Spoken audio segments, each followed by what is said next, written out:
Hi, I'm Shelley Wood, and this is my tiny sewing room where I make doll clothes sewing videos.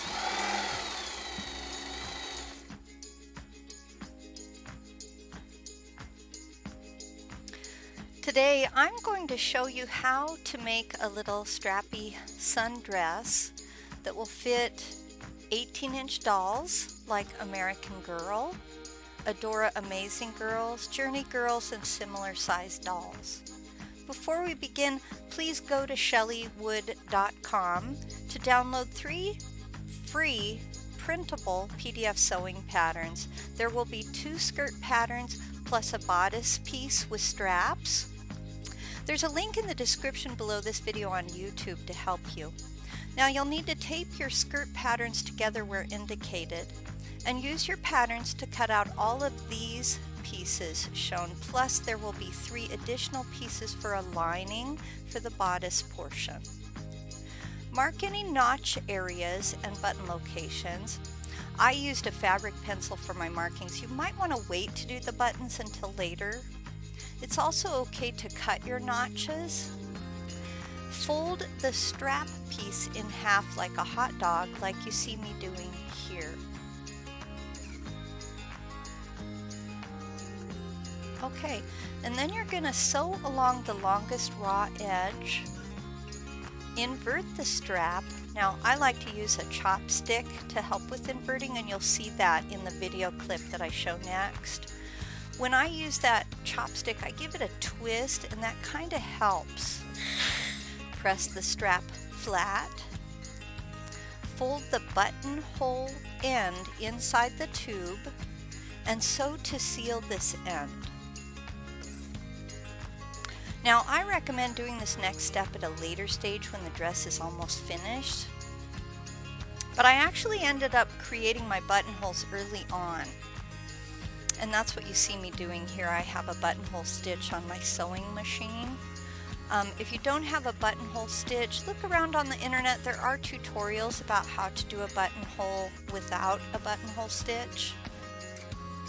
It worked out okay, but if I had it to do over again, I would save this step until much later. I would have measured and trimmed the straps so they're not quite as long. And you could do that later in this tutorial. Now once you've sewn your buttonhole though, use a seam ripper to open it up. And that's what you see me doing in this clip right here. Again, there are tutorials specific to buttonholes. In fact, I plan to make one myself. There we go. Align the strap's single notch with one of the lining back's notches. The pattern piece is labeled sundress back, but it's cut from your lining fabric. Baste the strap to the lining along the single notch side, and then lay one of the back pieces over the top, matching its notch alignment as well, and keeping your right sides together. Sew along the edge that has that single notch, sandwiching the strap between the 2 pieces. Stitch along the short side that has no notches. Clip your corner, and then clip all along the seams that you've made so far. That's what you see me doing here.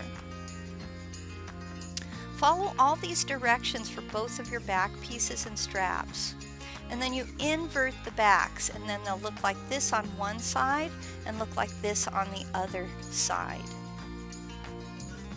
Press all seams and then set your backs aside. Lay one of the sundress fronts on top of another, keeping your right sides together. Note one is a lining and one is an outer fabric. Sew around 3 sides. You're going to start real close to the notches, sew across the top, and then back down that other side to where the notches are. Clip these seams. That's what I'm doing here. Invert and press the garment's front piece. That's what I'm doing here, again using a chopstick. Open up the sundress front along the side and open the sundress back at its side. Align their double notches right sides together, and you want to make sure that your lining touches your lining.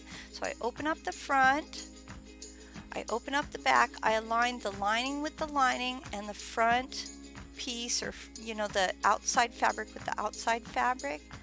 Now stitch back to front, being careful to align seams. If your seam allowance is off at this stage, you will find that the garment doesn't fit right, so be very careful with your seam allowance. Now your garment looks like this so far. So you're going to attach the other back to the front in exactly the same way. And here's a look at what we have from the lining side so you can see if you've got it right. Now set this piece aside and let's work with the skirt for a little while. Fold the long side of the skirt fabric once, and then a second time. We're going to create a hem here. Stitch all along this double fold hem. Some people call it a rolled hem. Here's a closer look at the finished hem. Now on this long side opposite of the hem, you're going to gather the fabric. Now, if you need help with gathering, if you're new to sewing, look for my gathering tutorial. It's in the description below this video on YouTube. Measure the gathered edge of the skirt and compare it to the length of the bodice. That would be the top section of the dress. My bodice turned out to be 31 centimeters or 12.5 inches long once it was complete. But I allowed my gathered edge of the skirt an extra ½ inch on each side of the gathered skirt. It wouldn't hurt to do even more than that. And then once I was sure my skirt was that long, then I tied off my gathers. Even out the gathered fabric so it's not bulky, and then the extra fabric is going to be used for a back closure. Bring together the outer fabric and the right side of the skirt's fabric. So you're attaching the bodice to the skirt. You're going to stitch the skirt to the front. Notice I'm not stitching the skirt to the lining, only the front. It's helpful to use a back stitch with your gathers. Now if you don't know how to back stitch, guess what? Yes, you guessed it. I have a tutorial for that in the links below. There will be extra skirt on each side. We did measure for that. After you're done stitching the skirt to the bodice front, there's going to be an overhang, and that's what you want. Fold the lining fabric down. It actually pulls that overhang down, and then fold the extra side fabric once, and then a second time, creating a back closure area. Whip stitch along this closure area about 3 inches down, and do this for both sides of the garment. Now your dress looks like this on the lining side.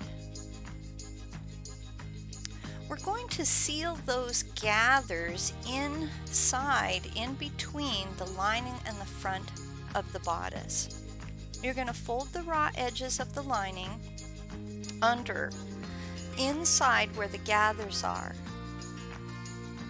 You can see how I mean right there. Whip stitch along this edge, sealing it shut. If you need help with the whip stitch, you guessed it, I have a tutorial for that as well. Look in the description below. Your garment looks like this on the right side. So bring the unfinished edges together like this, and sew from the hem at the bottom up the center of the back of the dress, and then you'll end your stitches at the back closure area.